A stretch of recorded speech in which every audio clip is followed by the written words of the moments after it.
it's Miss Luiza, and I'm going to read you guys a book. So this story is called The Best Nest.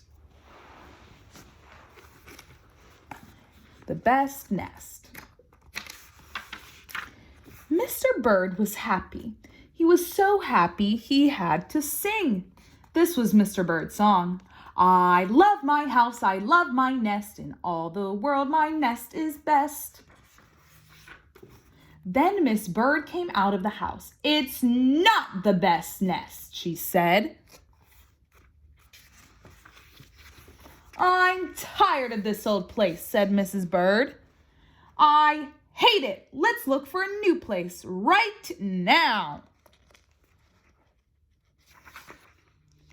So they left the old place to look for a new one. This place looks nice, said Mr. Bird. Let's move in here. But somebody else has already moved in. So they looked at another house. This one looks nice, said Mr. Bird, and there's nobody in it.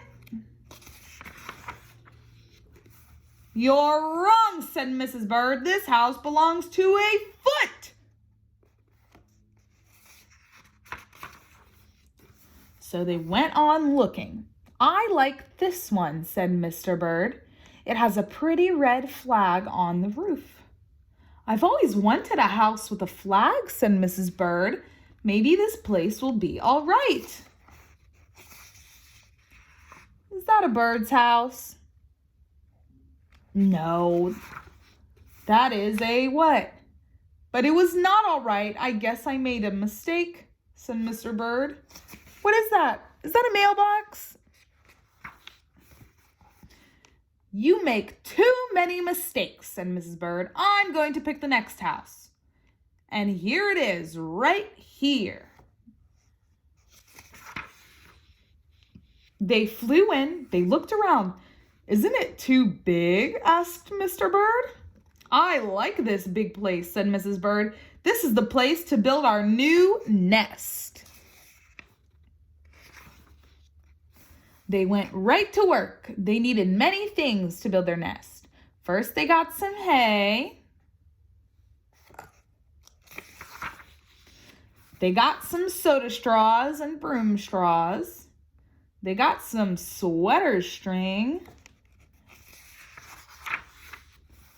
They got some stocking string and mattress stuffing. They got some horsehair. They got some man hair. Soon they had all the hay, all the straw, all the string, all the stuffing, all the horsehair, and all the man hair they could carry. They took it all back to build their nest. Mr. and Mrs. Bird worked very hard. It took them the rest of the morning to finish their nest. This nest is really the best, said Mrs. Bird. I want to stay here forever. Mr. Bird was very happy too. He flew to the top of his house. He sang his song again. I love our house. I love our nest. In all the world, our nest is best.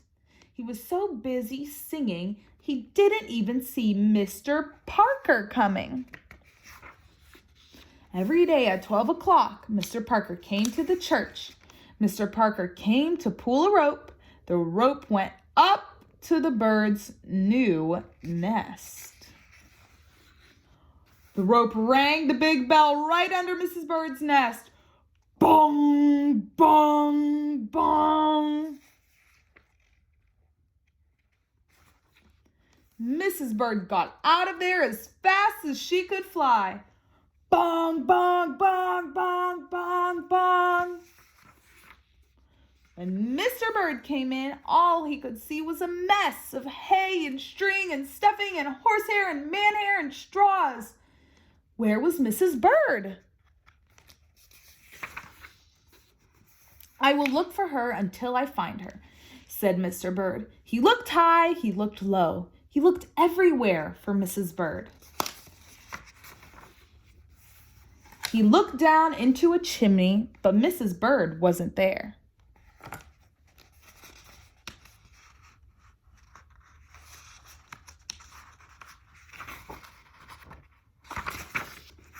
He looked down into a water barrel, but Mrs. Bird wasn't there.